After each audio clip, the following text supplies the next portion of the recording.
¿Cómo están? Bienvenidos a Días Contados. Hoy estaremos conversando con el escritor y cronista Roberto Merino.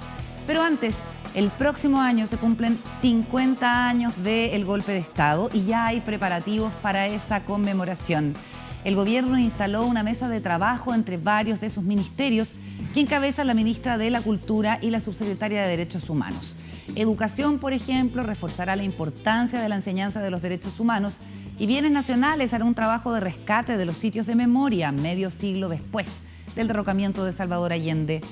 Ese día, el 11 de septiembre de 1973, el sociólogo Claudio Gimeno fue uno de los 23 leales a Allende que decidió quedarse en el palacio a pesar del asedio de los militares.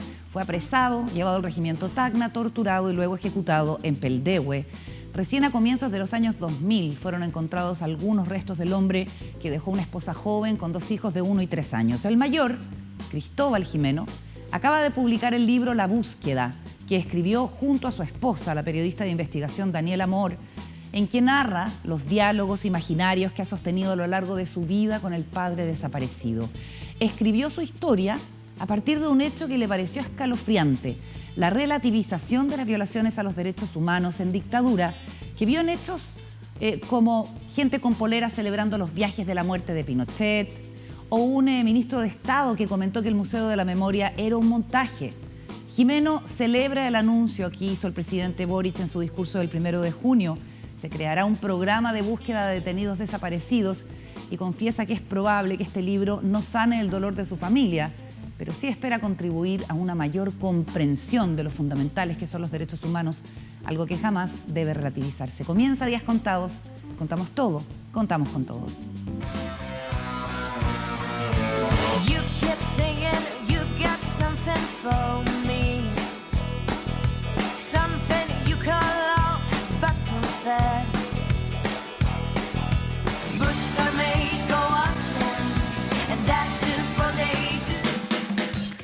Comenzamos una nueva edición del programa junto, como cada día, a los periodistas Juan Diego Montalva. ¿Cómo estás, Juan Diego? Buenas noches. Carolina. Y también estamos. junto a Paula Walker. Buenas ¿Cómo noches. estás, Paula? Muy ¿Qué bien. tal? ¿Usted? Bueno, yo quisiera detenerme un poco y compartir con ustedes lo que provoca la lectura de este libro que se llama La Búsqueda, con el que yo recién introducía el programa, porque es un libro especial y distinto y original en muchos sentidos. De partida el hecho de que sea un matrimonio el que lo escribe, una periodista con un abogado, que es Cristóbal Gimeno Chaui, que ahí vemos en pantalla, y Daniela Moore Völkje, que lo que hacen es reconstituir una historia que ya había sido reconstituida muchas veces por investigaciones judiciales, por testimonios de personas que estuvieron el 11 de septiembre del 73 en La Moneda, pero que es contada desde la perspectiva de un hijo que nunca había querido compartir sus sentimientos y sus emociones sobre esto que pasa. Bueno, tiene un montón de detalles muy terribles, por cierto, y muy dramáticos, pero también insólitos. Por ejemplo, tiene un capítulo que se llama El abogado delincuente, sobre un abogado que trabajaba con una actuaria, con un ayudante, que engañaban a los familiares de detenidos desaparecidos para sacarles plata, diciéndoles: tenemos el antecedente que esta persona está viva. En fin, por ese y por varios motivos es un libro muy interesante de leer. Y cuando yo lo posteé en mis redes sociales, hay gente que con mucho desprecio me empezó a decir: justo ahora, en este como contexto constitucional, Vienes se a poner. empieza A ti se como te a hablar ocurre de los eso. 50 años del golpe. Quería Sí. decirle lo que me parece, yo conozco a la coautora, Daniela Moore, sí, y lo que tú dices que me impresionó, yo no leí el libro, pero me llama la atención y me imagino y veo la buena mano que hay atrás de ese libro, que es ella, como periodista investigadora. Que tú decías que está llena de detalles, está muy bien armado como libro, y eso es algo que motiva a leerlo y que me interesa como investigación, porque además es un tema bastante delicado. De hecho, cuando él decide contar la historia y escribir el libro, le pregunta a ella, le dice: ¿por qué no me recomiendas a algún periodista? ¿Quién te tinca ¿En que me serio? pueda ayudar? Claro, y ella le dice: yo te lo escribo.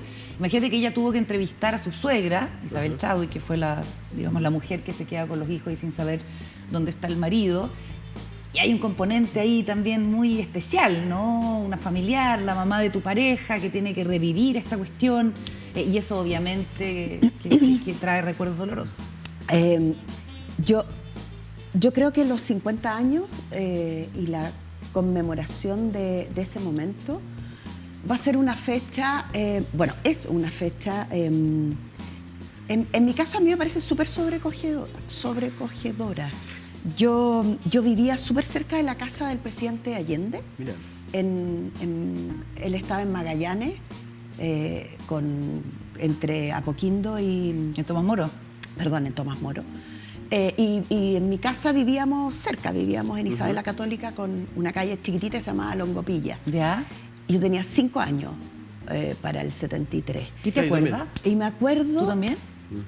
¿Sabes Yo de no qué me había acuerdo? nacido. No, pues tú no. Me acuerdo de la... Mi casa era una casa de 2 pisos, entonces me acuerdo de la bajada rasante de los aviones que bombardearon la casa de Tomás Moro. Y en mi familia no tenemos historias de detenidos desaparecidos, ni tampoco de personas torturadas. No. Pero sin embargo, gracias a mi mamá probablemente, es una historia que me parece tremenda. Y la sensibilidad de crecer escuchando estas historias, me resulta tan difícil de entender esos posteos de gente que te dice, no sé, pues un montaje, ya están sacando los derechos esto, humanos, o se fueron a comprar cigarros. Todas estas historias, que son historias que uno ve a cada rato. Yo me acuerdo en el colegio, chica, pero que también el país estaba dividido entre los que no creen, como si fuera posible no creer, ¿no? Como si fuera una opción no creer. Claro. Y sobre todo, una especie como de mirada tan inhumana del dolor de otras personas. Entonces, a mí todas estas fechas me resultan súper tristes. Sí. ¿Qué más te puedo decir? Bueno, y obviamente que para los gobiernos siempre este es un tema, los gobiernos que le tocan fechas emblemáticas en relación al 11 de septiembre del 73, porque hay que tomar una posición. Y uno podría adelantar que el próximo año, con todo lo que nos ha pasado en el último tiempo, no va a ser la excepción, para nada. Y recuerdo, por ejemplo, lo que pasó para los 40 años, claro, cuando era presidente Sebastián Piñera en su primer mandato. Buena frase. Cuando habla de los cómplices pasivos. Buena frase. Y cierra el penal Cordillera, el batallón de telecomunicaciones, en fin, pero representa un desafío político y el gobierno se está preparando ahora y ya hubo una actividad, el 30 de junio se presentó por parte del gobierno esta mesa intersectorial para trabajar en torno a los 50 años del GOL, que me pareció además una idea inteligente anticiparse. Y están distintos ministerios para tener distintos enfoques y coordina cultura con la Subsecretaría de Derechos Humanos. Creo que en todo esto hay también una señal, un manejo, y coincide con lo que yo comentaba al inicio también. ¿Cultura? Este anuncio, el anuncio del presidente Boric para hacer un programa de búsqueda de detenidos desaparecidos. Es raro cultura, ¿no? O sea, ¿Cultura? Cultura. La ministra Julieta Dotsky está a la cabeza con la... Yo supongo que por los monumentos, ¿no? Por yo creo que porque es más un tema cultural de análisis. Yo creo que es por eso. O sea, yo no diría que es un elemento... La cultura nos convoca, no. Sí. Pero sí es una situación de análisis de un hecho, de diferentes análisis. Yo creo que esa es la gracia. Sí, yo creo que es constitutivo de quiénes somos, fíjate. Yo creo que es muy difícil pensar el país sin pensarnos como un país víctima de esta pesadilla y esta noche larga que fue la dictadura y la búsqueda hasta el día de hoy de personas que o no aparecen o aparecen erróneamente o hasta el día de hoy nadie sabe dónde está. Cuando digo aparecen erróneamente estoy pensando en una amiga mía, la Kiana París, hija del doctor París, que estaba también en La Moneda, es parte del caso La Moneda. Efectivamente, es parte de los 23 leales al presidente, que en vez de quedarse con su familia ese día en la mañana, parten a estar con el presidente, parten a acompañar al presidente a La Moneda y bueno, bombardean La Moneda, salen y luego desaparecen.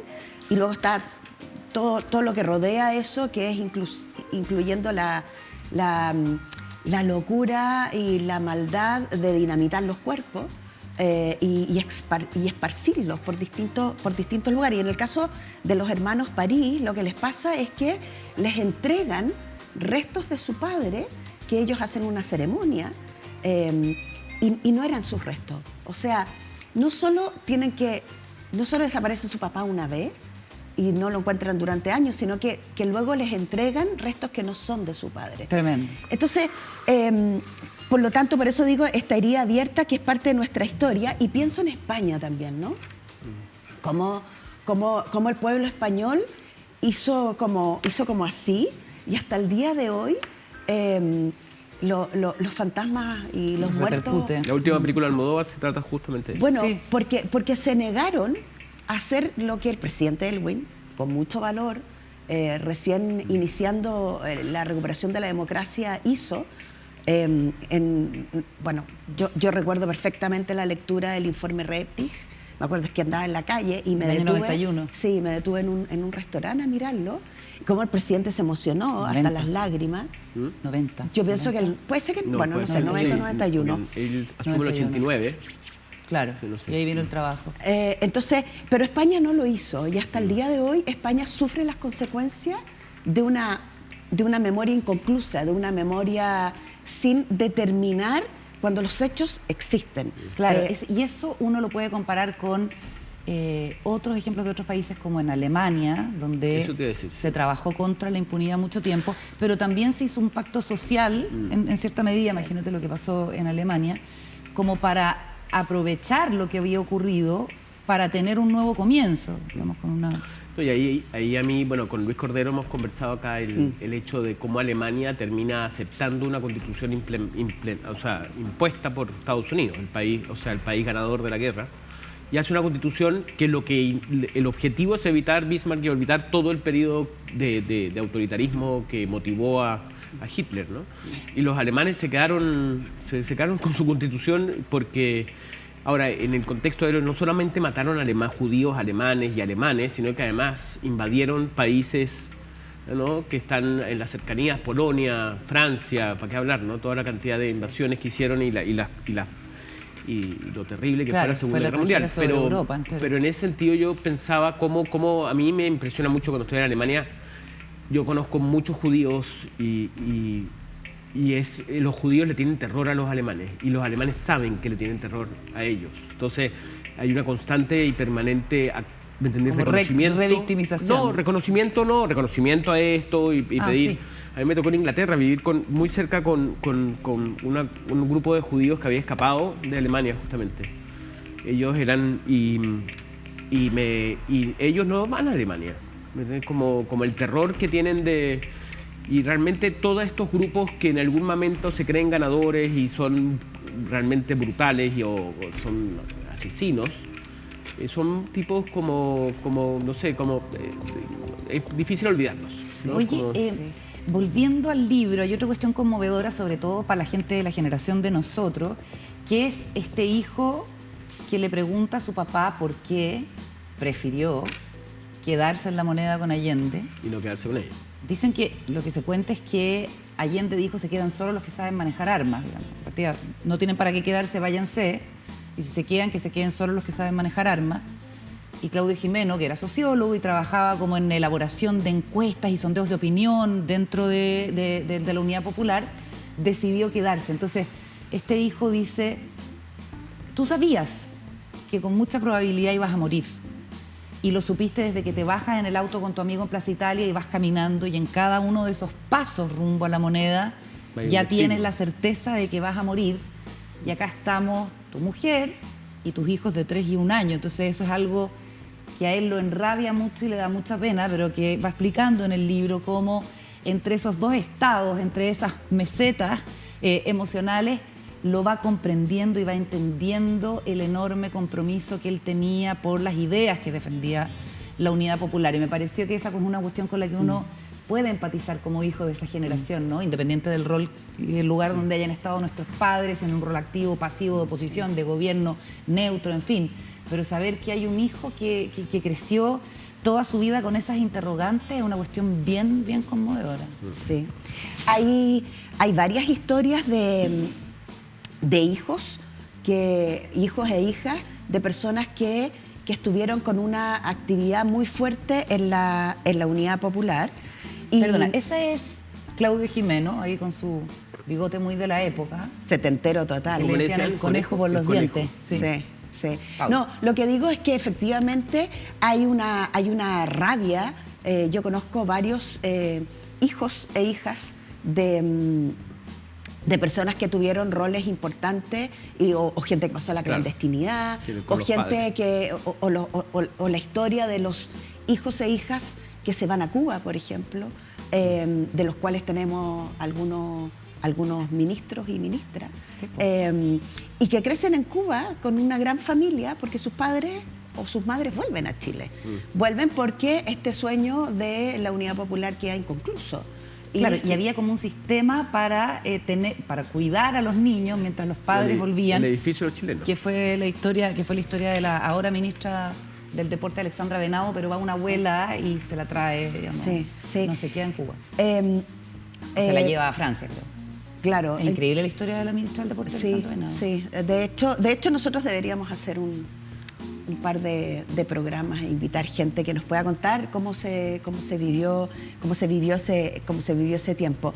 Chile es un país en eso, y a propósito de tu historia de Alemania, Juan Diego, la historia empieza a pasar, uno empieza a crecer, y vienen generaciones nuevas y no te vas enterando de las cosas y empiezas a tener actitudes súper frívolas con el pasado. Actitudes como esto de ¿quién es Pinochet? ¿No? ¿Por qué te importa Pinochet? La dictadura, deja atrás eso.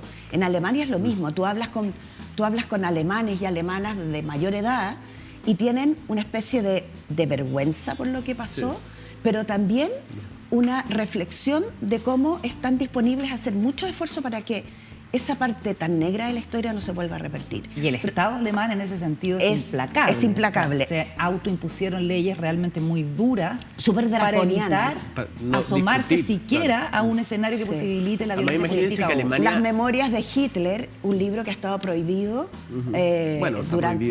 durante años, y sin embargo las generaciones más jóvenes es como una especie de, no todas por supuesto, sí, pero un revisionismo, ¿no? Un revisionismo con un cierto dejo de ese pasado tan lejano que me importa poco y que frivolizo. Y en esa cuestión, pucha, que nos hace falta no solo la filosofía en los colegios y en los liceos y en las escuelas, la educación cívica, esa historia que nos recuerda una y otra vez que nunca estás realmente vacunado para que no te vuelva a pasar. Bueno, a mí en la historia alemana, a mí me fascina la Primera Guerra, mi fascinación primaria, así. La primera, más que la primera, segunda. sí, por una cuestión de las vanguardias artísticas y todo eso, pero la segunda, las vanguardias artísticas. Ahí se produce entre medio se producen las vanguardias literarias y el cubismo y todas las pues, todo ese tema, y el surrealismo y todo eso. Pero en la Segunda Guerra me interesan mucho las guerras, pero hay libros que a mí lo que me parece dramático es cuando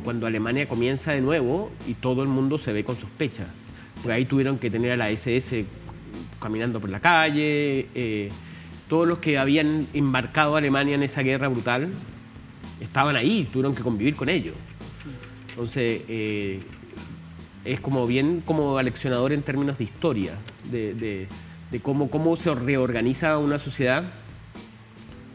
Es casi... Bueno, dantesco, y en ese sentido el caso chileno también es bien especial. Me acuerdo haber entrevistado a Lisa Schneider, una de las hijas del general Schneider, que estaba en La Serena cuando asesinan a su papá, en el intertanto en que gana Allende y lo que buscaba la extrema derecha era que no pudiera asumir. Y dice que a ella le tocó a lo largo de su vida de repente estar en ocasiones sociales como matrimonios, por ejemplo, y en la mesa de al lado uno de los involucrados en el asesinato de su padre, por ejemplo. Y que por una cuestión social, a ella por supuesto que le dan ganas de encararlos y qué sé yo, golpear, pero esas convivencias de repente que tienen los países, que son francamente como desquiciadas, pero que son parte también... de la convivencia. De la convivencia y del post-trauma, en fin. O sea, no debiera ser parte. Lo que quiero decir es que... No, pero esos son los países. No. Lo que quiero decir, Juan Diego, es que la justicia y la reparación son ingredientes elementales para que los países sigan funcionando. Entonces, si tú sabes que en la mesa de al lado hay alguien, no me refiero en particular a este caso, pero recuerdo, por ejemplo, a la mamá de la presidenta Bachelet, la señora Ángela, que me tocó un par de veces conversar con ella porque yo trabajaba con la presidenta y hicimos cosas juntas. Un par de veces nos quedamos largas tardes conversando, porque estábamos grabando una entrevista que dio la señora Ángela, y ella me contaba cuando se cruzaba en el edificio. Con él. Con una de las personas que estuvo involucrada incluso en la casa de tortura donde estuvieron. Y eso no es normal. Vivía en el edificio de ella. O sea, lo que quiero decir es que si no hay justicia y no hay reparación, las heridas cuestan mucho sanar. No es razonable que tú te encuentres con tu torturador como si fuera un vecino más. Como la canción de Redolés, ¿qué será de mi torturador? Y que 30 y que sea años legítimo. Después condenaron al torturador de Es impresionante de eso yo conocía la historia de Ángela Egeria por otra parte, porque me tocó una vez también conocer dónde vivía ella, y ella vivía al lado de la escuela militar. Sí. Al lado, en un edificio que queda, un edificio bastante sencillo que hay ahí en Mameluco Vespucio con Apoquindo. Tiene vista, de hecho, al patio completo. Y yo decía pensar de que ella, y bueno, de hecho viven muchos militares en esa zona. Sí. Y ella vivía ahí. Bueno, Increíble.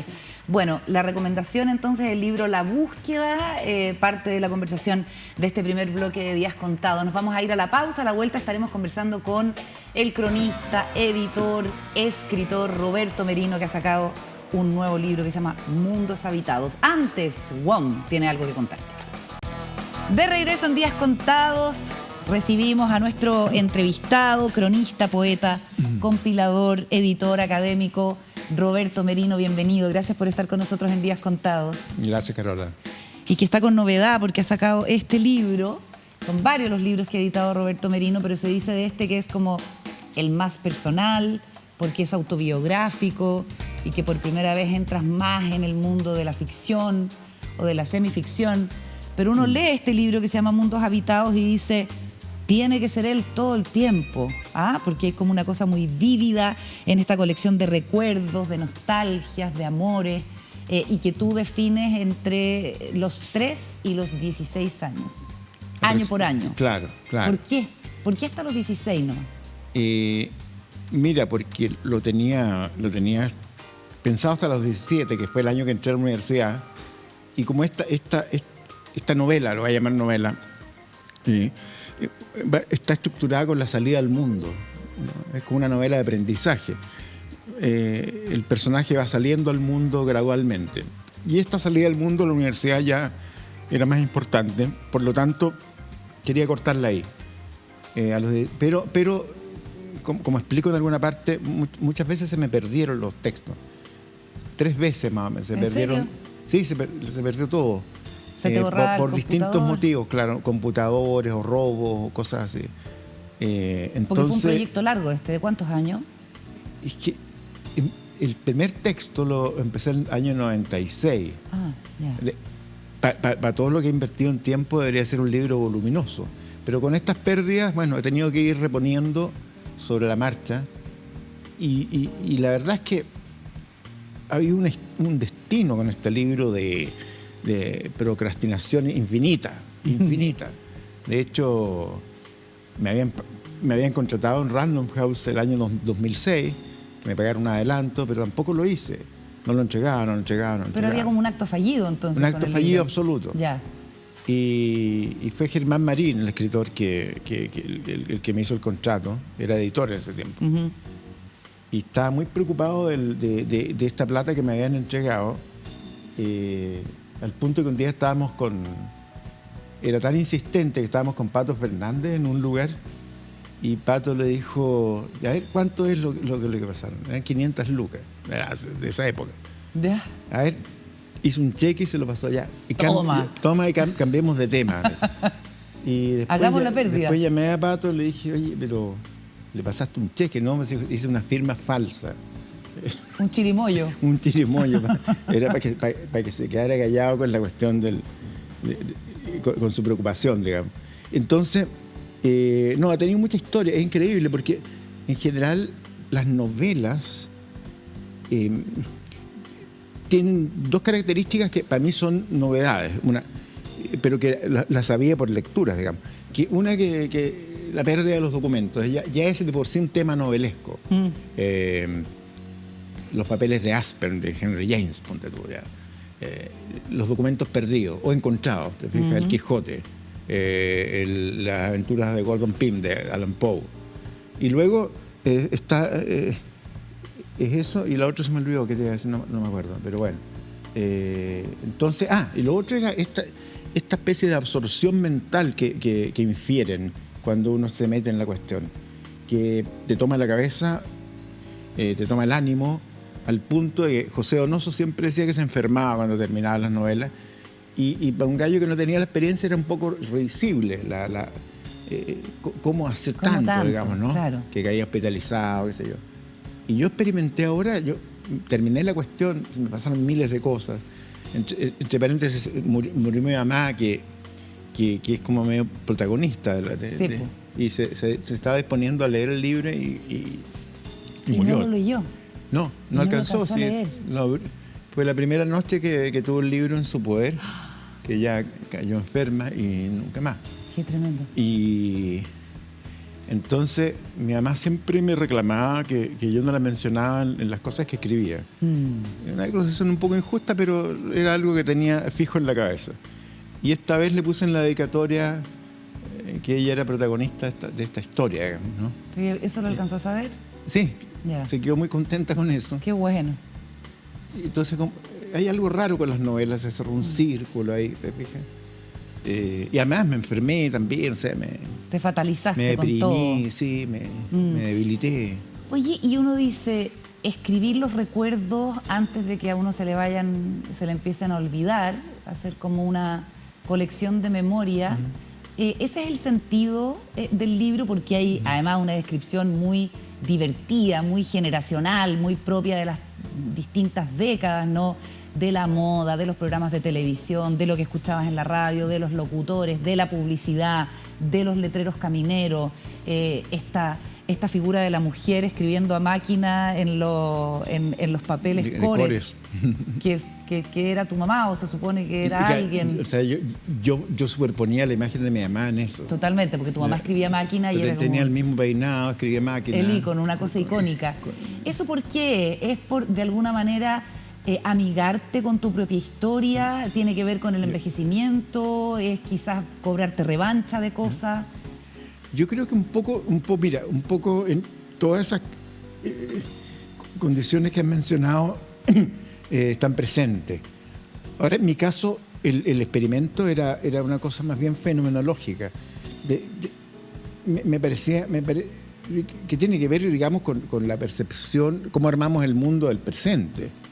Te fijas, yo estoy mirando, qué sé yo, lo que aparece detrás, en lo que estoy viendo ahora, unos edificios impresos, qué sé yo, un paisaje, y eso a veces tiene el mismo tipo, el mismo espesor que la memoria remota. ¿Te fijas? Este presente, de repente, se conecta con otro paisaje que uno no sabe dónde está, que está al borde del olvido, o al otro lado del olvido, de repente aparece.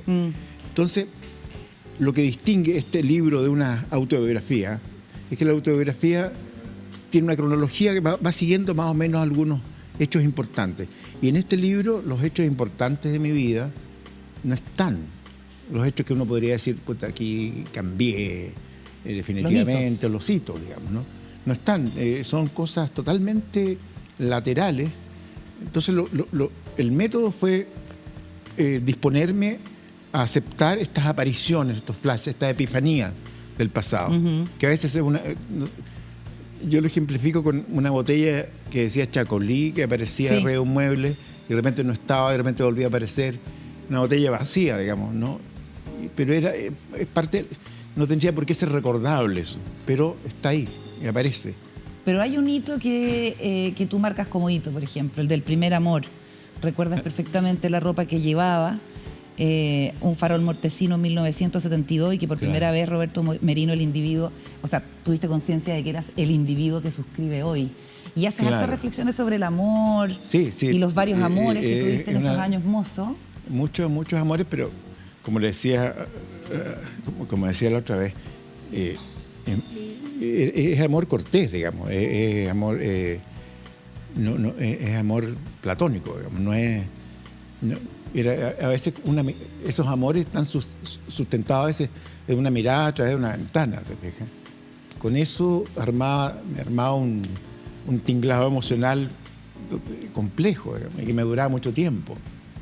Y entonces, claro, era como Arnaud Daniel, como estos poetas provenzales, digamos, o como Dante. Hay algo hablado de Dante que vio 3 veces, una vez cada 9 años, a Beatriz, digamos, con eso armó La vida nueva. Digamos, ¿no? Entonces, tiene un concepto de amor, que es el amor cortés, que es muy, muy habitual entre los niños, digamos, ¿no? Que un roce ya es como... Ahí está todo. Ahí está todo. Claro. El olor del pelo, esa cuestión que hablo harto de eso, con el olor como a champú. Sí. Y bueno, sí, pero eso también le da un encantamiento en la experiencia, le da un encantamiento a los lugares donde esas cosas suceden, a las playas, a las calles de Santiago, ¿te fijas? Andar prendado de una imagen, en verdad. Entiendo. ¿No? Bueno, Roberto, en un tema que tiene que ver no necesariamente con este libro, sino con otros libros que has escrito, has estado siendo muy recurrido en el último tiempo para hablar de Santiago. Y se han destacado frases tuyas sobre la destrucción de Santiago Centro y cómo lo has visto tú, que has editado muchos libros, que tenemos algunos de ellos en pantalla, Santiago de Memoria, entre otros, como un conocedor y un sabedor y una persona que puede hacer un análisis respecto de lo que ha pasado. Tú dices, el centro es como una pesadilla. ¿Qué más se puede decir de lo que ha pasado a partir del año 2019 y el efecto que ha tenido en la ciudad? ¿Y cómo lo analizas tú, ahora que has sido precisamente tan consultado? ¿Qué te parece como interés o los análisis que puedas hacer? Mira, en verdad yo me siento totalmente ignorante, o sea, quiero decir,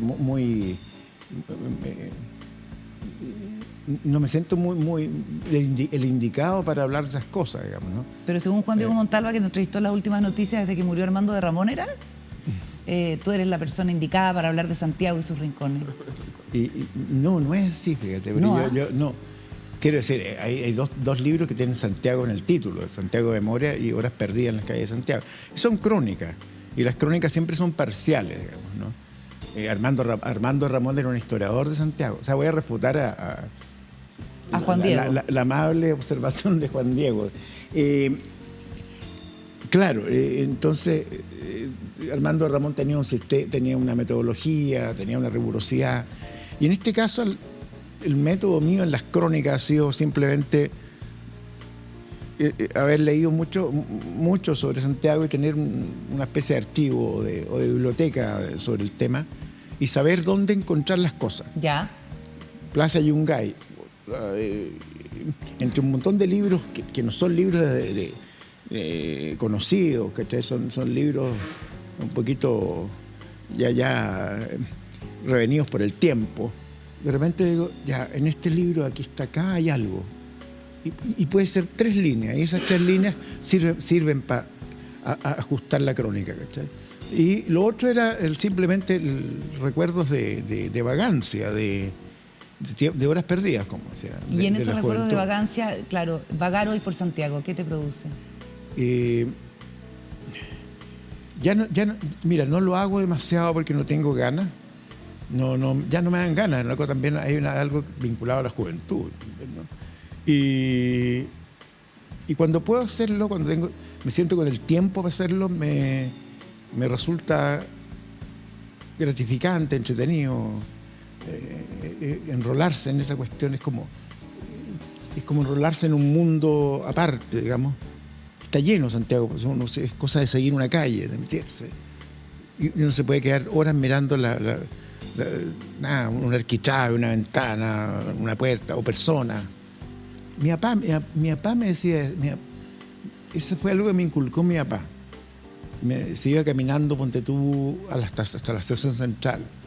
Y me decía que ya en el Mon, como un tipo se comía un sándwich en la calle, había que eso merecía una observación. Un panorama en sí mismo. Un panorama en sí mismo.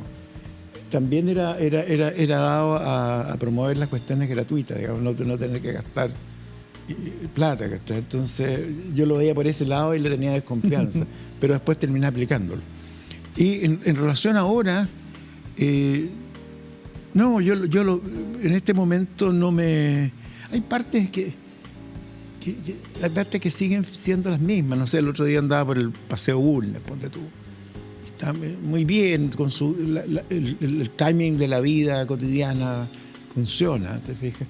Pero hay otros lugares que parecen, como he dicho en las entrevistas, que tienen huellas de guerra, digamos, ¿no? Las huellas de la violencia, que se parecía a esas fotos del Líbano que uno veía, guardando todas las proporciones de destrucción, ¿no? Y de muerte y todo. Pero algo hay de eso, esas huellas están ahí todavía como congeladas, nadie ha hecho... me parece que hay una bulia también respecto a eso. Eso te iba a preguntar. Sí, esa bulia administrativa. No se ha ido en auxilio de Santiago, no podría decir. No, o sea, nadie parece... ese nadie abstracto, o sea, son las autoridades, no sé quién, la gente que toma decisiones, pareciera no estar demasiado urgida con la cuestión, ¿te fijas? Como que hay un dejar hacer. Ese dejar hacer me parece raro, como se está a la espera de qué. Antes se dejaba hacer, ponte tú, con los sitios eriazos. Tú veías el Santiago de los años 80, ponte tú, 70. Siempre había sitios eriazos, una demolición que quedaba ahí, congelada. Pero ese dejar hacer tenía un sentido, que era, estaban esperando el cambio de suelo, el cambio de calificación del suelo, era una especulación inmobiliaria, bursátil o qué sé yo. Entonces, este dejar hacer ahora no lo entiendo bien. Es como miedo a... Es como miedo a ser impopular, ponte tú, a tomar medidas que necesiten del aparato represivo del Estado. Y nadie quiere ser identificado con el tipo que fue a buscar a las fuerzas represivas para solucionar un problema. ¿Y eso es una cuestión de generación política, tú crees? Me parece, sí. ¿Qué opinión tienes de la actual generación política? Chuta, mira, una opinión incómoda, no me siento cómodo con esto, porque veo que es precisamente, o sea, la parte falaz de todo esto me da la impresión de que tiene que ver con el hecho de priorizar la ideología o incluso el ideario político por sobre la cuestión pragmática, sobre las soluciones. Y quiero decir, yo creo que la ideología te puede hacer ver, es una proyección sobre la realidad, es un relato muy poderoso que te hace ver las cosas y el lugar de uno mismo de un modo alterado. Se pierde. Mira, hay una cosa que nada que ver en cierto modo, porque corresponde a otro orden de cosas. Jung dijo alguna vez que le agradecía mucho haber sido doctor o médico, porque eso le daba una estructura científica a sus indagaciones en un mundo totalmente del mundo del inconsciente o de la irracionalidad, y que era muy fácil perderse ahí. Uh-huh. Y que dijo que Nietzsche había caído en la irrealidad por no haber tenido algo así. Entonces, eso en ese ámbito, digamos, ¿no? Pero yo creo que vivimos también en una época de mucho pensamiento mágico, ¿no? Un poco histérica.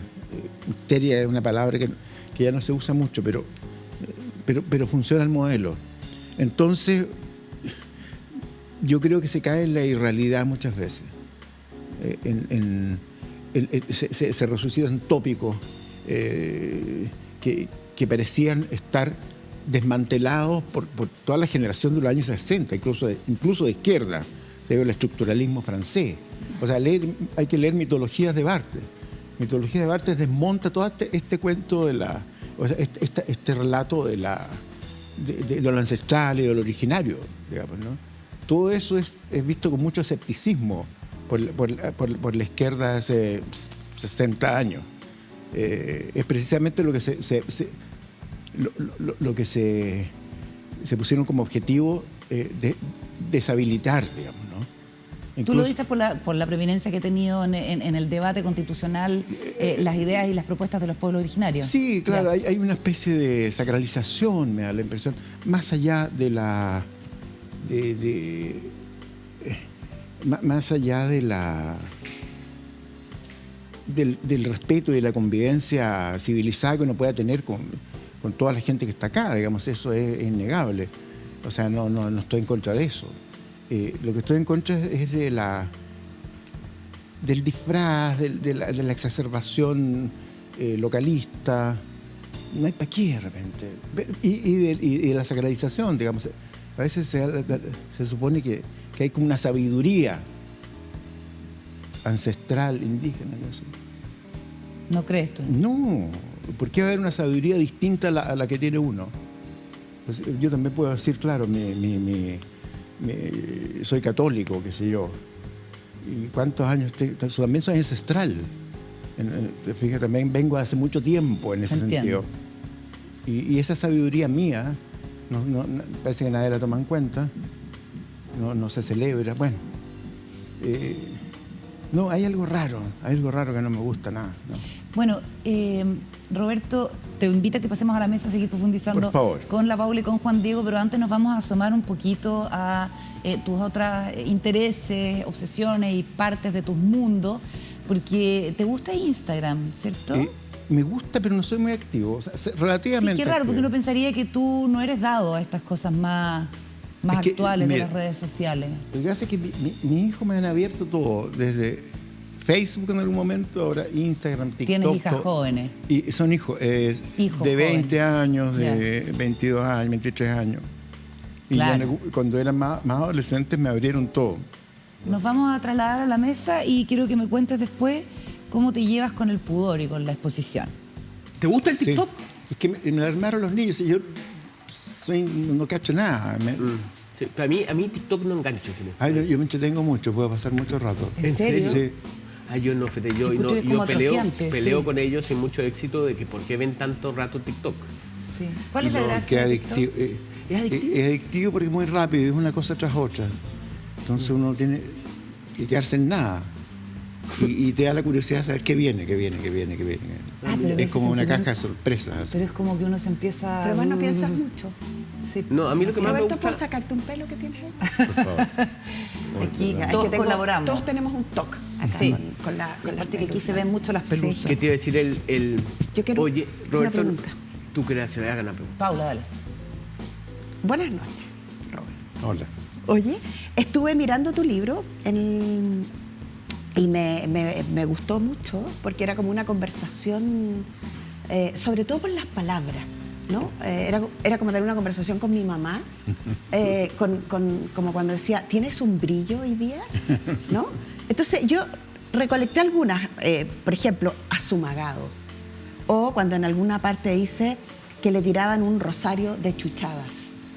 Azumagado, pajarear, tincudo, la vieja momia de tu profesora jefa, ¿no? Ser ganso. El ganso, muy grave. El ganso ya no se entiende, ¿no? No. No, yo le digo a mi hija ser ganso y la pobre ya tuvo que entender. Ganso o gansa, ¿no? O riflero, ¿no? Riflero fue posterior, claro. Fue posterior. ¿Es En los posterior? 80, sí. Así, ¿eh? Sí, totalmente. Mira. Sí, me acuerdo porque yo no la entendía en los 80. A mí una palabra que me encanta, que no sé si es incorrecta, que es mersa. ¿Qué? Mersa. Mersa. ¿Te ¿Qué es acuerdas? mersa? Mersa cuando alguien, ay, que mersa esta persona. O Mensa. Mensa, como No, del mersa, Chavo del de, Ocho. Como México. de mersa, tal vez no es chileno. Es mexicano el Chavo del Ah, mira. Es que Juan Chapulín Diego, la otra vez le Pero dije, es oye, Juan Diego, mensa. ya avísame porque entonces podemos hacer collera. Yo Y no me sé dice, ¿qué? No sé lo que es collera. Yo Pero- no. Mis Hacer años fuera pareja, de Chile. po, Mis ¿no? años fuera de Chile. Claro, no. hacer dupla. Claro, Sí, hacer claro, dupla. hagamos collera. Bueno, pero la Pero la pregunta, Paula, ¿para dónde iba? La pregunta, Roberto, es, ¿ha cambiado mucho el lenguaje estos últimos años? ¿Y cómo ves eso? ¿Es una evolución, una involución? ¿Hemos dejado palabras que eran ricas, que se quedaron perdidas? Sí, ahora eso es inevitable. O sea, me parece que ha sido siempre así. O sea, no estaríamos hablando como cuando llegaron los españoles acá, digamos. Como en la comarca del Jazmín. ¿Cómo has estado, trío? Claro, ¿habéis amanecido bien? Claro, de Oscar Castro. Sí, Oscar Castro es un gallo sensible, pero se equivocaba con algunas cosas. Con eso, ponte tú. Y varios escritores de repente se equivocan con eso. Es un asunto muy delicado, literariamente. Pero en términos sociales, sí, yo creo que siempre está cambiando y siempre uno considera que se pierden cosas muy expresivas, muy... ¿Y tú tienes palabras que son tus preferidas y que no las sueltas y que vienen de atrás y las pones...? Yo digo ñor, ponte todo ese tipo ñor. Sí, porque una cosa se me pegó de mi familia, sí. Y lo sigo usando y se ríen mucho, mis hijos se encuentran ridículo. Y varias cosas así, algunas expresiones medias campesinas también. Y yo creo que uno se va constituyendo entre las cosas que se heredan, de ahí quedan algunas, se van reemplazando por otras que son de uso actual, cosas expresiones literarias que va leyendo, un armado complejo lingüísticamente. Sí. Y me imagino que todas estas expresiones actuales con las que los jóvenes se entienden, llegará un día que pasará lo mismo. Claro. Brígido. Bueno, Brígido es nuevo. Es súper nuevo. Yo lo escuché en los 90. ¿De los 90? Sí. Pero hay un Brígido uso ahora, hay un uso actual. ¿Pero cuál es el uso original del brígido? El mismo. Te diría que el mismo. Pero también hay palabras Peligroso, amenazante, tóxico, fuerte. ¿no? También medio tóxico. Medio tóxico. Ah, mira, yo brígido, yo tenía... Heavy. Yo no sé, ya. Heavy. ¿Cachai? Heavy es noventero, ochentero. Y heavy. brígido lo tenía con algo sexual, qué raro. Brigia no, eso. Eso es frígido. Frígida. Frigidez. Frigidez. Ah, de ahí viene Claro. yo lo tenía relacionado con algo sexual, Sí. como, claro. Es como tirar. ¿Y hoy día. brígido de dónde vendrá? Los cabros dicen tirar y ya no es el Brígida. tirar. Interesante. ¿No? Hay un libro que sacó Matus, el director de la Academia de la Lengua, Ya. hace unos años, del habla chilena, y explica todos los orígenes de estas cosas. Muy bueno, muy bueno. Oye, Roberto, otra de las cosas que aparece en tu libro, como este niño con una infancia en el campo, en el Maule. Ese es mi abuelo. Sí, pero Perdón. sí. Ok, ya, pero el niño, o sea, Sí. en fin, la familia. El clasismo es algo muy presente, que tú pones en gestos que son muy tradicionales y que probablemente muchos chilenos saben a lo que te refieres. Y muchas anécdotas van destilando en el clasismo. ¿Qué era el clasismo claro. ahí? Cuéntanos. Sí. Es que yo creo que el clasismo es una marca, es una huella inconsciente, o sea, claro, una huella inconsciente productiva de cosas. Y en este caso, las familias que se sienten socialmente vulnerables, digamos, su lugar social no está claro, desarrollan un tipo de clasismo como arma de defensa. Y eso es lo que yo viví. A ver, explícame eso. No. Me decía, a ver. Y rotean, ¿no? Ah, sí, claro, sí, no, es fundamental. Bueno, eso. hay una frase de tu padre que es maravillosa, esa, los rotos, ¿cómo era? El roto, ¿Cómo se llama? el guaso traidor, El guaso traidor. el El indio roto. es indolente, el roto en el fondo es maricón. Ya. Todo muy políticamente correcto. Para este momento. Claro. El nivel de Con esto violencia de cada vamos una de a las llegar al Consejo Nacional de Televisión. O sea, Claro. esto es mejor, Imagínate, el indio es Consejo indolente. Nacional de Televisión, estamos cagados ya, El hasta rato aquí es llegó el maricón. programa. Pero hay que decir que es una novela, Obvio, Por obvio. cierto. y no se tome la Personaje. molestia de supuesto. reaccionar, digamos. Es un personaje, que se tome la humor, molestia. sí, con humor. A mí me encantó, hay una imagen que tiene la abuela de Roberto, que la abuela hacía como pucheros, no sé, lo que yo entendí era como que había un conflicto en la mesa y Claro, la mesa un problema estaban familiar. como problema familiar, entonces la abuela estaba como que con pucherito y le tiraron un pan. Le dan un pedazo de pan para Le daban que un pedazo de pan para que sacara y Que cuando- migaja, y cuando con la lloraba- miga lloraba. Que cuando lloraba, A ver. desmigajaba Un pan. agarraba un pan y lo desmigajaba. ¿Desmigajaba o desmigaba? Desmigajaba. Desmigajaba. Yo diría desmigajaba. Se entiende igual lo Se- otro también, ¿no? Desmigaba también serviría. Sí, sí, sí. Partidario. Oye, Sí, yo sí. que soy pegada con las palabras, la otra vez estaba en clase y hablé con hago clase en Lusach, y hablé con una de las chicas y dije, bueno, aquí hay mucha gente momia en este sector. Ya. Y se produjo un silencio total. Entonces Nadie le dije, sabía. claro, y les dije, ¿qué les pasa cuando yo digo Momia. que esta gente era momia? Se asustaba. Momia. Y entonces una dijo, linda, una dijo, personas de mayor edad. Ah, mira, Claro, Está bien, muy razonable. pero eso es increíble porque la dinámica diacrónica del lenguaje, las transformaciones, pasan esas cosas que puede que un día momio signifique viejo. Claro. Claro. Y pierda el significado original. Y el significado original era por la Gente por la- derecha, ¿no? gente Puede haber- por la inmovilidad conservadora, digamos. Ah, inmovilidad, de ahí viene Sí. momia. Claro. Tieso, que no Tieso, se mueve. claro, no se mueve, no quiere cambiar nada. No quiere transformar Y- nada, ¿Y el votan momiaje rechazo. actual cómo lo ves, Roberto? ¿Te sientes cada vez más momio? ¿Tú eres No. momia, Roberto? Siempre me sentí un poco, pero también de modo Por momio, conflictivo. por viejo. Por el móvil. Claro, por la revisión actual Porque de te la cuesta palabra. moverte. Absolutamente, por eso, sí. O sea, pero por otro lado, hay un concepto de la libertad que no. Que no la tiene ninguna persona de izquierda. Exactamente. Y usas coleta. Y usas Eres más coleta. libertario que cualquier izquierdista.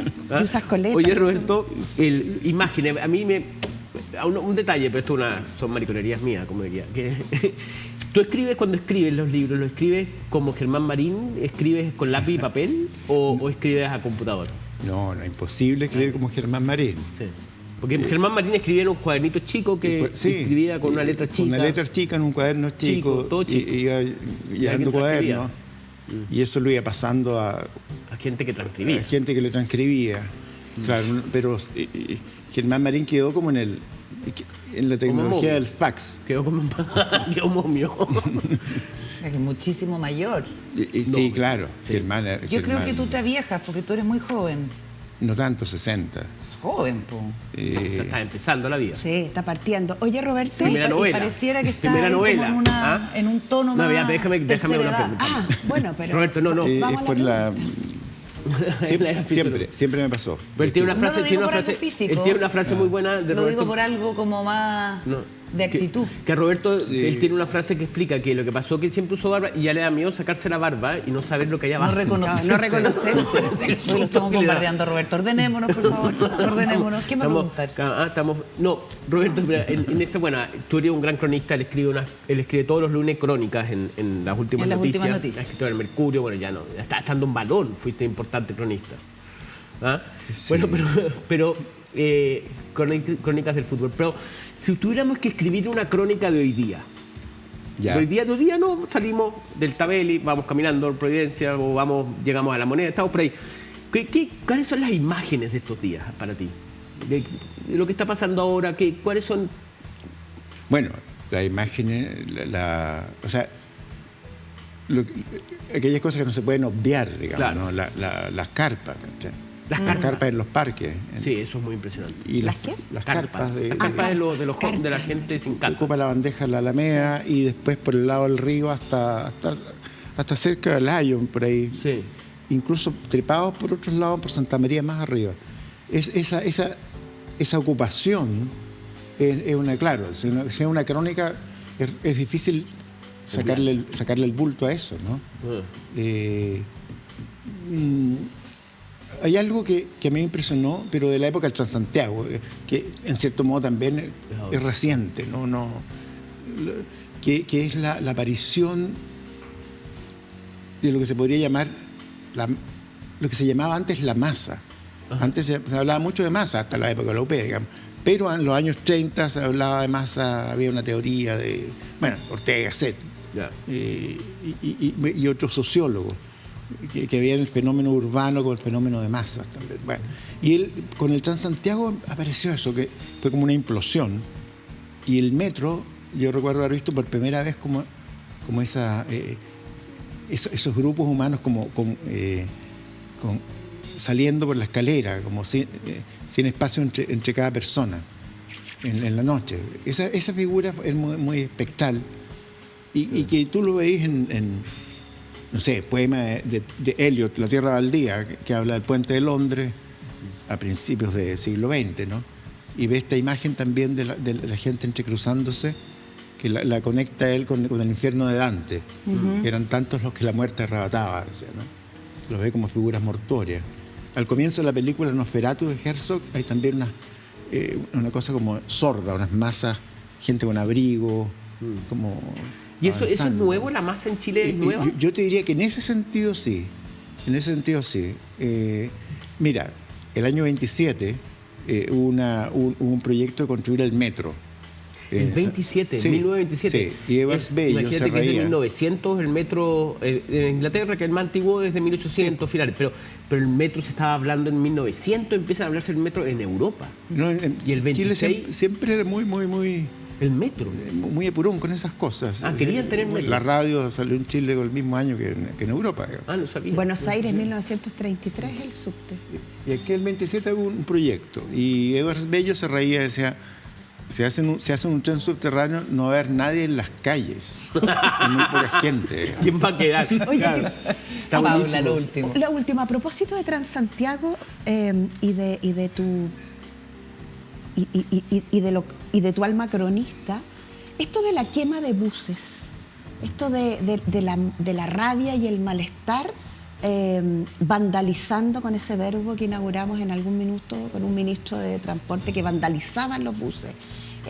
¿Cómo ves eso? Esta cosa de esto que te moviliza y te acerca de un lado a otro de la ciudad, pero también es algo que te causa tanto enojo, al punto de, decía el ministro de Transporte del actual gobierno, que él cree que no hay en ningún otro lugar del mundo el afán por demostrar la rabia quemando buses.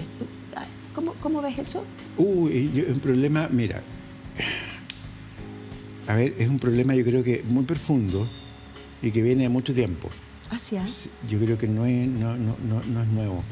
Si tú te fijas, el gran problema que tenía Urmeneta el siglo XIX con la iluminación a gas de Santiago, que fue un gran avance, era eso, que le rompían ¿Las luminarias? las luminarias porque sí nomás. Cuando inauguraban los nuevos tramos de los tranvías a sangre, Potetú Ñuñoa, los apedreaban. Incluso dieron vuelta al arzobispo Santiago una vez. Medios de transporte que lo usaban como objetivo de la violencia. Sí, bueno, para la guerra de la Chaucha, acuérdate. Sí, la revolución de la Chaucha. La revolución de la Chaucha. Que daban vuelta. Fue por un alza de la tarifa, ¿no? Sí. Y, qué sé yo, acuérdate los buses.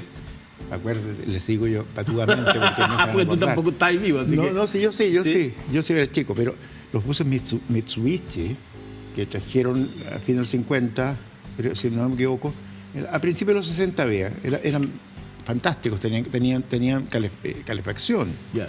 asientos de cuero, eran muy elegantes. ¿Ya? ¿sí? Pero ¿qué pasaba? La Gillette, los asientos. La Gillette, claro, la Gillette Claro, es muy para chilena. romper el- La la Gillette la lleva. Sí, pues. Ya, ¿y la Gillette. explicación? Pues, la explicación es chuta. Ese otro consultorio. Ese otro consultorio. Yo creo que hay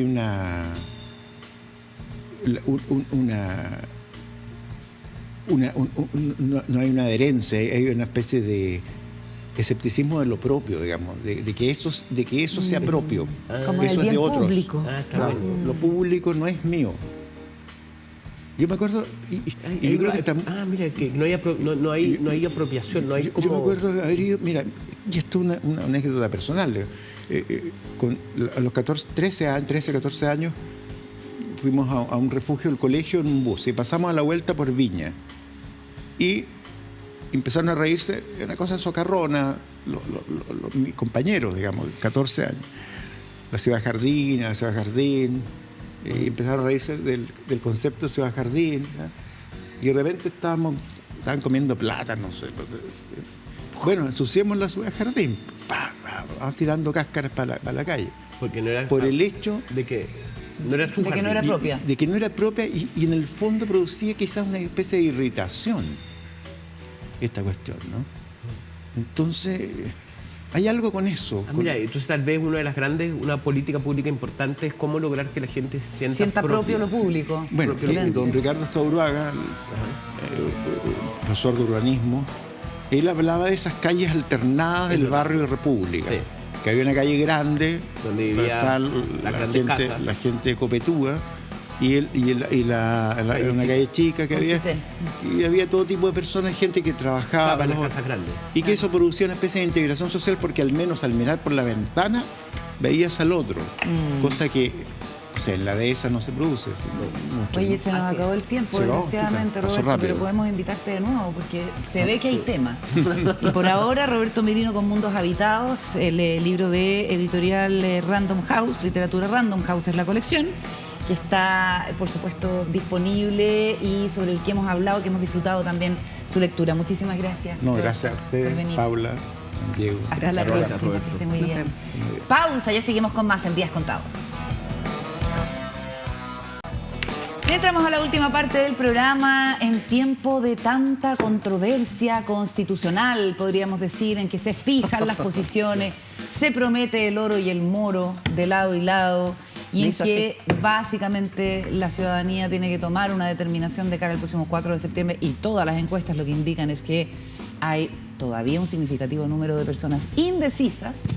Paula Walker nos trae podemos compartirlo, Paula, en realidad, un análisis que hace Claudio Fuentes, cientista político, profesor de la Universidad Diego Portales, y ha tenido plataforma Contexto como vía para estar informando y acercando el proceso constitucional a la ciudadanía, y escribe, hace un análisis de las cosas que se votaron, quién vota qué, revisión de la votación en los incisos clave de la nueva Constitución que ha sido publicado en el sitio Tercera Dosis. Tal cual. Y yo lo traigo a colación porque me pareció súper interesante el trabajo de Claudio, que ha estado, como dice la Carola, muy activamente entregando un análisis más allá de lo que está sucediendo en la Comisión Constituyente.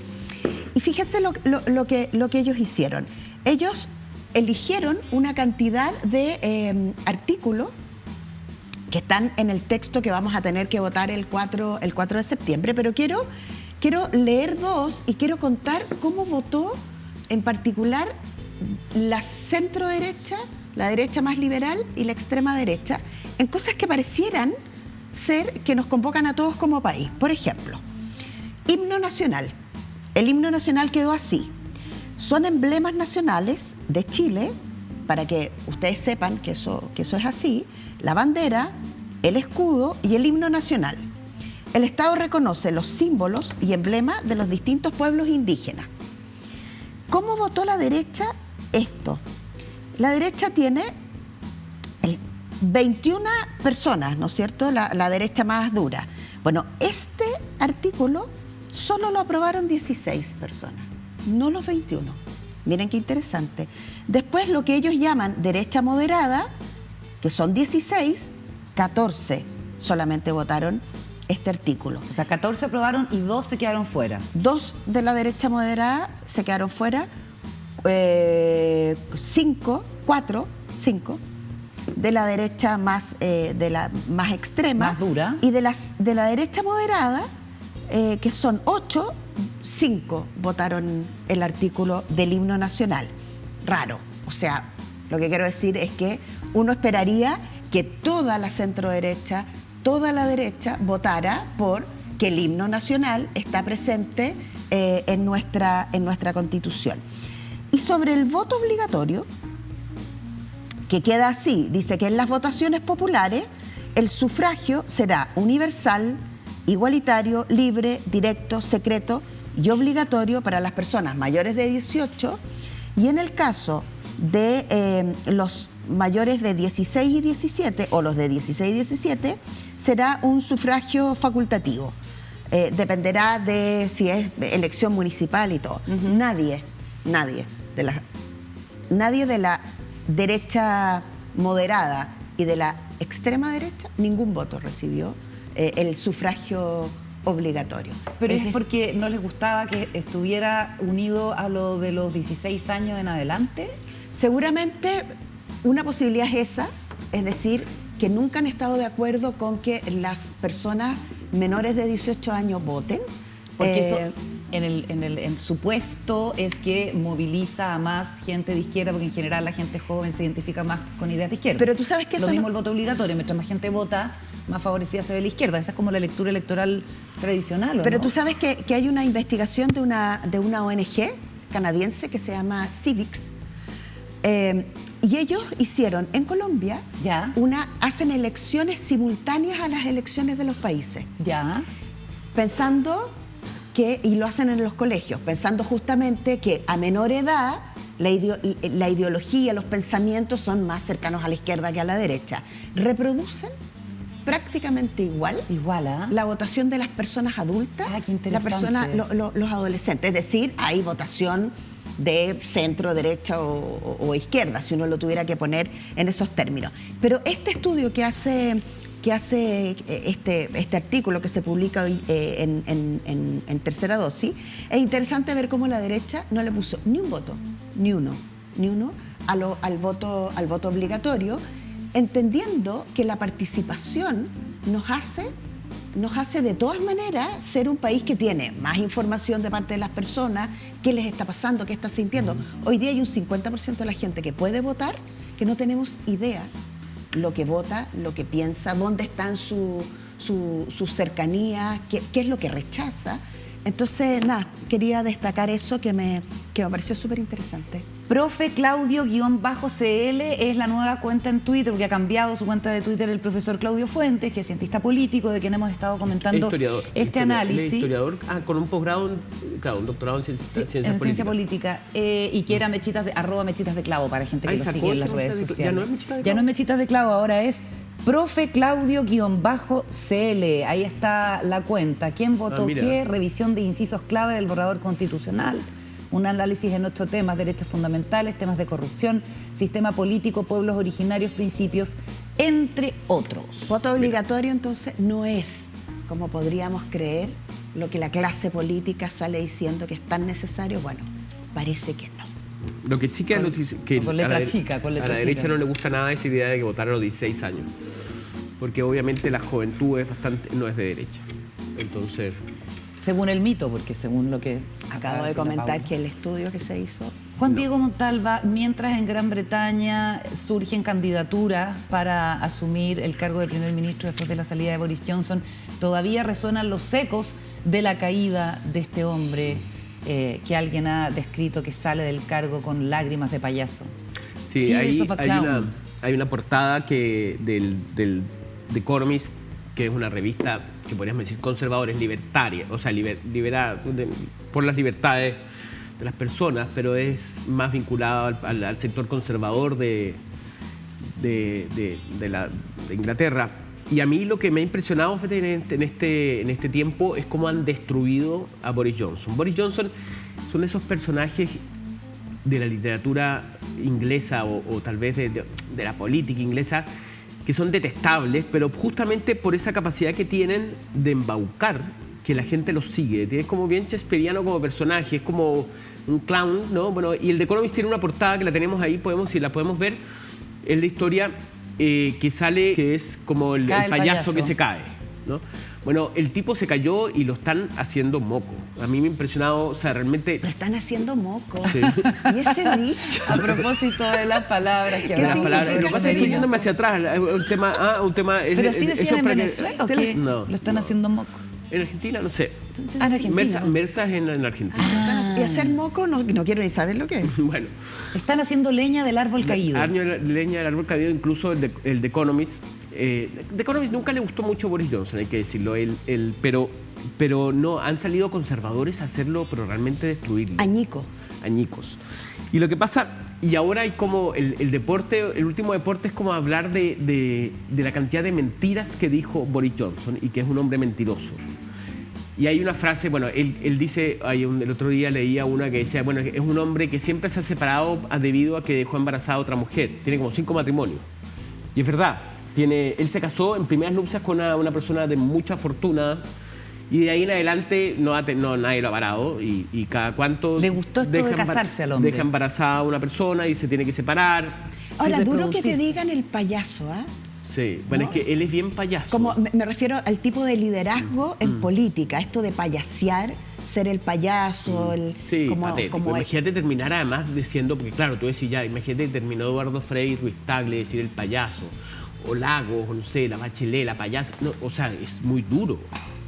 Y ahí está la portada. Ahí está. Bueno, esa imagen, digamos, que lo grafica... Bueno, y él, esa imagen es real. Sí, Esa imagen es real. sí, Él pues. se colgó en un puente de Londres y anduvo así. Sí. Y el tema es que... ¿Nadie defiende a este señor? No, hoy día yo no, creo que nadie. no. Y los conservadores están muy enojados. Es que cometió faltas muy graves. Sí. Él fue, la otra vez lo comentamos, pero él fue una persona que estuvo a favor de mantenerse en Europa y después rápidamente se dio vuelta por separarse de la Unión Europea, el Brexit. Pero además cuando lo pillan siempre miente. Sí. Y después reconoce. Sí, él, por ejemplo, hay un famoso Sir Attenborough, que es un caballero muy importante en todo el tema de la conservación. La conservación inglesa. Y en pleno él durante mucho tiempo no usó mascarilla para tratar de no contagiar. Barbijo, como le dicen. Claro, y en este reconocimiento a Attenborough, él sale sin mascarilla al lado de este caballero que de tiene 90 años. 90 años, ¿me entiendes? Era como ese tipo de cosas. No lo contagió, ¿no? No, pero él se enfermó de COVID y Sí, estuvo muy grave. estuvo internado. No, Muy y grave, volvió. y es ahí, cuando vuelve, es ahí como... donde él reconoce el NHS, el National Health Service, Sí. le reconoce la labor que hicieron y cómo, que lo más impresionante eran que todas las personas que lo habían atendido eran inmigrantes. Claro. Pero bueno, pero dentro de las mentiras hay Justicia unas mentiras divina. impresionantes. Por ejemplo, él se hizo cargo de Spectator, que es una gran revista conservadora, pero muy buena entrevista, muy buena revista, en donde se ilustra muy bien el pensamiento conservador, que realmente los tipos hay con una pluma maravillosa, en donde la hacen añicos, ahí sí, añicos sí. Sí, Ya. perfecto. O mocos. Y que no es lo mismo que mocos, claro.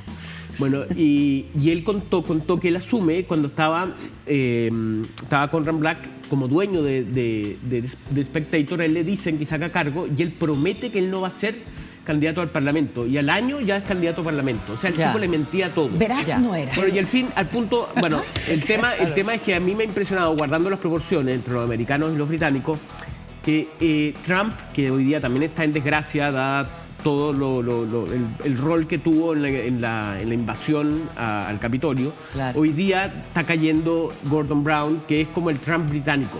Y en ese sentido... Boris Johnson, perdón. en el mismo saco está cayendo. Claro, Trump por la toma del Capitolio y Boris Johnson por el desastre que... La sarta de mentiras. Tenían la mecha parecida. Esto así que... Sí. Además, Sí, tenían ahí El pelo, la mano. mira, los dos separaban la ceja. comparten un singular pelo. la cosa capilar. Oye, nos vamos. Termina esta edición del programa. Les agradecemos mucho. Nos encanta acompañarlos acá en Días Contados. Hasta la próxima. Buenas noches, Juan Diego. Buenas noches, Buenas Paula. noches, Paula. Buenas noches, Carolita. Chao, chao.